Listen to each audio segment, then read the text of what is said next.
Tulog po sa Aguilar Police Station ang isang lalaki na residente ng Dagupan City matapos matuklasan na nawawala ang kanyang motorsiklo na ipinarada habang pumapasyal sa Maples River sa Barangay Buar, Aguilar, Pangasinan alas 5 ng hapon ng Linggo, Marso 15. Sa investigasyon, bandang alas 10 ng umaga ay nagtungo umano may-ari sa Maples River kasama ang kanyang kaibigan at 8 pang kasama upang mamasyala.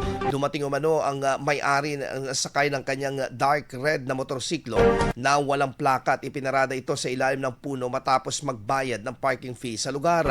Gayunman, pagsapit ng alas 5 ng hapon nang bumalik ang may-ari ay wala na umano ang motorsiklo nito. Agad na nagsagawa ng investigasyon ng pulisya at nakipag-ugnayan na sa mga karatig barangay upang suriin at balikan ang mga nakuhang na mga CCTV na maaaring makatulong sa pagtukoy kung sino ang kumuha ng naturang motorsiklo.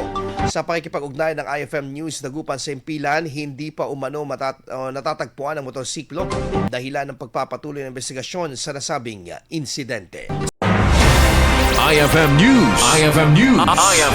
IFM News.